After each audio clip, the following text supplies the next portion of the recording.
Message को पढ़ के मेरे जहन में एक और पॉइंट आया, और उस पॉइंट को आपको भी सोचना चाहिए। इन खातून ने ये बोला है कि मुझे कोई ऐसी मेडिसिन बताएं जिससे ना मुझे सेक्स की नीड ही ना हो। अब सवाल ये पैदा होता है कि क्या शौहर सिर्फ सेक्स के लिए था? क्या उन्हें सिर्फ सेक्स की ज़रूरत है, या फिर यहाँ पर इमोशनल कनेक्शन भी चाहिए, कोई साथ में इंसान चाहिए, कंपेनियनशिप चाहिए?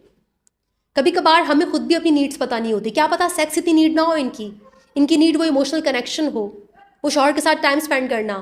सास की बुराई किससे करेंगी अगर शौहर नहीं होगा? नंदों की बुराई किससे करनी है, आप मुझे बताएं।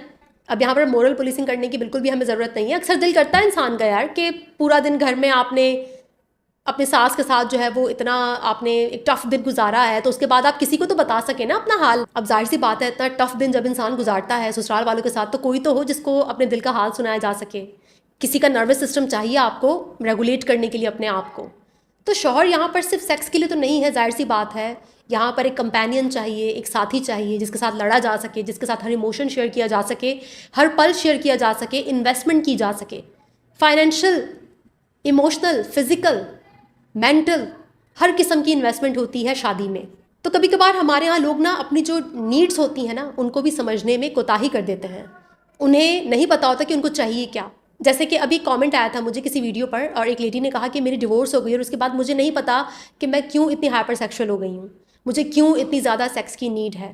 अब जाहिर सी बात है, डिवोर्स जैसा डिफ़िकल्ट पेनफुल प्रोसेस है, उसके बाद ग्रीफ है, और वो जो भी इंसान हो, चाहे वो जितना ही बुरा हो, नार्सिसिस्टिक हो, टॉक्सिक हो, साइकोपैथ हो, सोशियोपैथ हो, जो भी हो, कोई भी पैथ हो, वो प्रॉब्लम ये है कि इंसान तो था ना, कोई मेमोरीज़ हैं उसके साथ, कोई कंपेनियन आपके साथ था, किसी के साथ आप रह रहे थे, तो पूरा ग्रीफ का एक प्रोसेस होता है जिसको करना पड़ता है।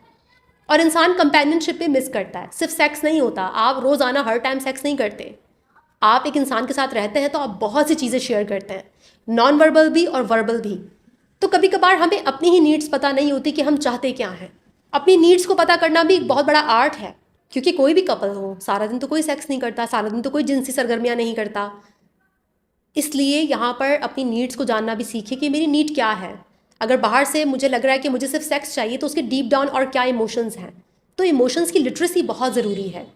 अगर आपको इमोशंस की लिटरेसी नहीं है तो फिर आप रिलेशनशिप को अच्छे से बना नहीं सकते।